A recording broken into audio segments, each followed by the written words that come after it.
The basics of sculpting at home with Ms.Boley.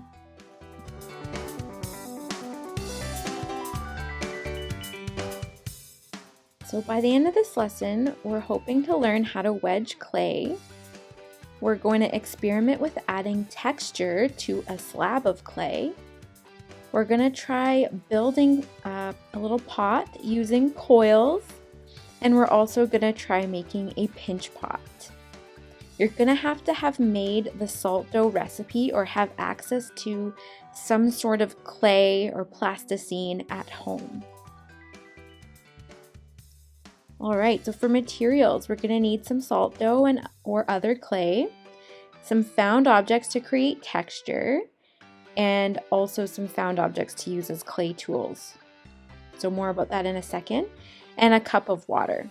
So here are some found objects that I'm going to use to be my clay tools. So I'm using a butter knife, a fork, and that's pretty much all you need. These are some typical ceramic tools that ceramic artists will use, but obviously we do not have access to these at home. But just to familiarize you, I wanted to show you some of the tools that you might see in like an art classroom or ceramics class. So they're for adding texture or for smoothing out. So yeah, you might see some of those. These are what I'm going to be using though. I'm using a butter knife and a fork and some other things that you could find in your kitchen. I also went through my home and I found some found objects that I can use to add texture to my clay. So anything that has texture that I can press into the clay. And I also grabbed a little plastic tube that I can use as a rolling pin. So first I'm going to do some wedging. So I've grabbed my salt dough. My salt dough is brown because I added some cinnamon to my salt dough recipe. So let's learn how to wedge. So what we're going to do is we're going to grab the whole chunk of our salt dough, and we're going to use the palms of our hands, see that bottom part of our palm, and we're going to press it down into the clay and then pick the clay up. Press it down, pick it up, press it down, and it's forming sort of like a little happy face. And if you see that, you'll know you're doing it right. So we keep doing, press down, pick up, press down, pick up, until our clay sort of feels ready to work with. With salt dough, sometimes if you've kept it in the bag, it might have gotten a little bit dried out. And wedging kind of just around the outside of the clay. So wedging helps get it all back to like the same moisture content. All right, so we're gonna make a texture slab. So a slab is basically a flat pancake of clay. So I'm going to use my palms again to press my slab down. And I'm also using that plastic tube to roll out the slab. If you do not have anything that you think you could use as a rolling pin, like even a marker would work, but you could use your palms just to press the clay into a flat pancake. That works as well. So how thick of a pancake are we hoping to have? So let me show you.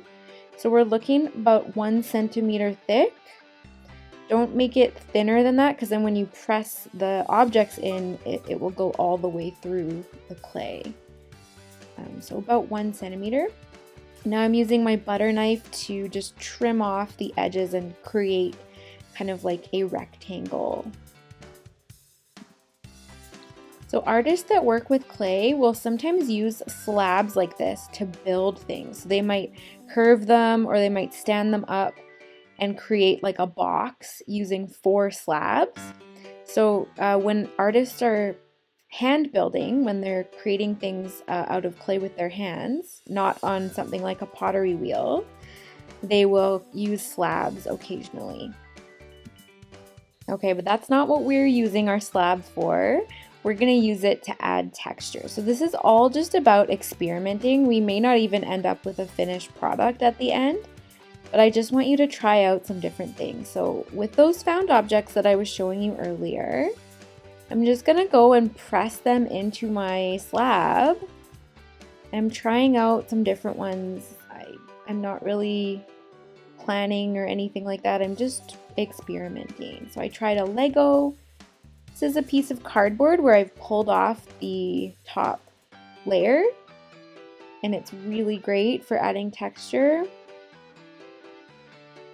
So you're just gonna go and use the objects that you collected and press them into the clay. So with this one, when I press it in, nothing happened. So what I did was I grabbed that little rolling pin or a marker, whatever you're using, and you can roll it over top of your object so that you can leave a nice impression. I actually do this with regular clay. Quite often I add like an impression of leaves or very many things. So it's a common technique that I use. So I'm trying out a seashell. So you get the idea. I'm going to fast forward a little bit, and I would like you to experiment with some different textures.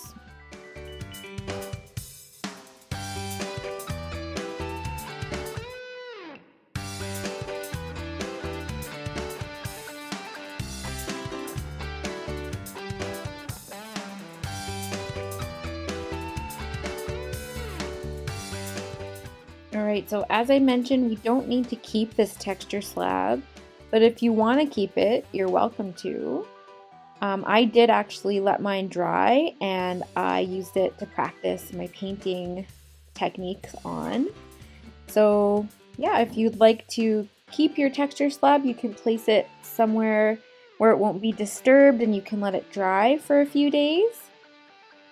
Or you can just smush it back into your salt dough and move on.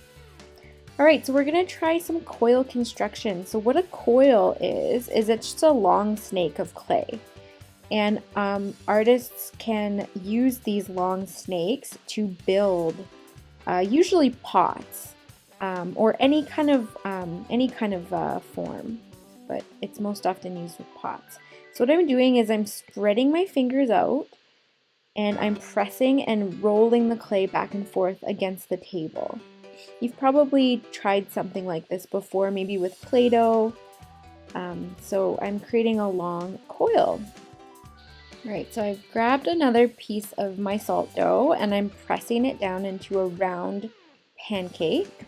So this is how we would join two pieces of clay together. So first we have to score the clay, both of the pieces that we want to attach. So what I'm doing is I'm using a fork and I'm doing little scratches on my clay. And then I'm going to add a tiny little bit of water with my finger. I definitely don't want to add too much, it'll just make my salt dough a sticky mess. So really make sure it's just a tiny amount. And then I'm going to press my coil onto that area that I have scored. And then now I've gotten to join up the two pieces of coil. So now I need to score the top of the coil and add a little tiny bit of water where I'm going to be joining them. So I've scored the coil, so just did little scratches with my fork, added a tiny bit of water, and I'm going to press that coil on top once again. So, and then I'm going to pinch that off when I've reached the end. So when you're joining pieces, you want to kind of get rid of the line that you can see there. And so what I'm doing is I'm just using my butter knife and I'm smoothing in a downward motion. And you can do this with your finger as well. Some people prefer to use a tool and some people prefer to use their finger. And then I can leave the inside of the pot with the coils showing, and just using a tiny bit of water if I'm trying to smooth out the texture there. But remember, don't put too much water or else you'll end up with a really sticky mess. So I'm gonna go and smooth out the outside of the pot.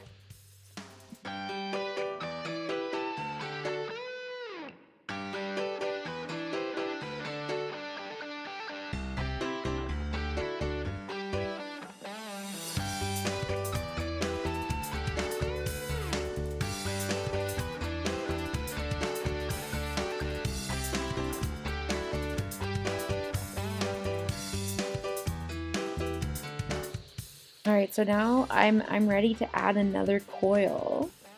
I wouldn't recommend going above maybe like 3 coils on a salt dough pot, just because salt dough is a little bit floppy and it may not stand up. So I've scored the top of my pot. I'm gonna create my coil, and then I'm gonna add one more coil, and that'll be it.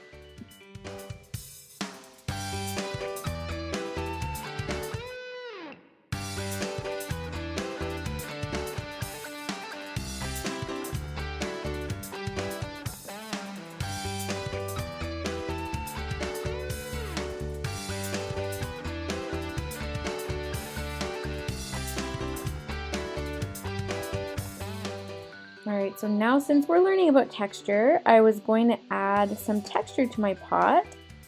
And so I'm supporting the inside of the pot with my left hand, and I'm pressing a found object into the side of the pot with my other hand.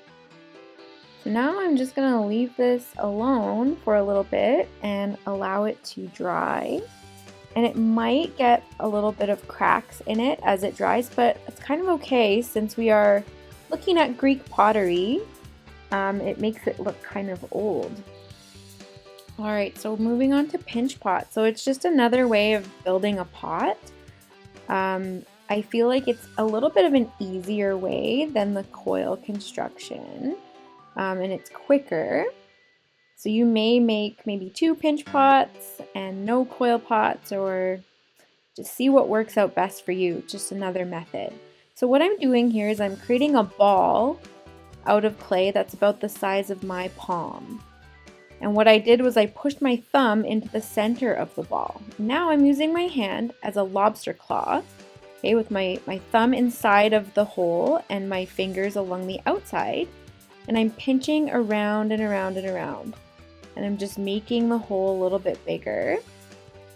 And now I've pressed it down into the table so that the pot has a little bit of a flat bottom. And I'm fixing and noticing any cracks. And then I'm just continuing to pinch the opening of the pot wider and wider. And the edge, the sides of my pot are about maybe like 1 to 2 inches tall. I'm not trying to make a tall pot with this. It's just also going to be a small little shallow type dish that you can store things in, but it's just small. So continuing pinching.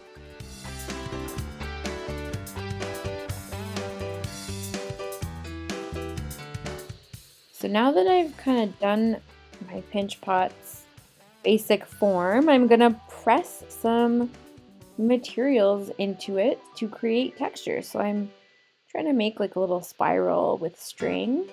And then I'm pressing it down quite firmly with my fingers so that I can create a cool impression on the inside. So we're kind of making texture pots. So make your pinch pot, make your coil pot, add texture, and try out some different things.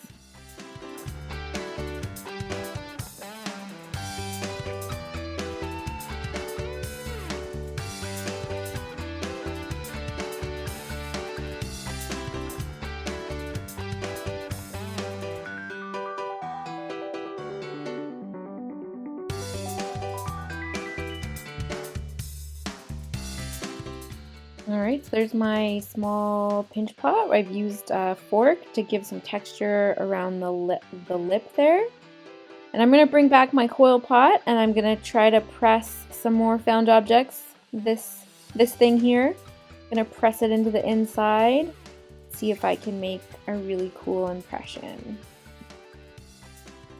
Alright, so once you're happy with the texture and how your pots look and the size and the shape, you're gonna let them dry. So set them aside and just make sure you don't touch them for a few days. Some cracking is normal, and I also noticed that the bottom of my pots didn't dry, so I had to flip them over and just let them sit upside down for maybe an extra day. So it took my pots about 3 to 4 days to be completely dry and ready to paint. So there we go. Thank you for watching.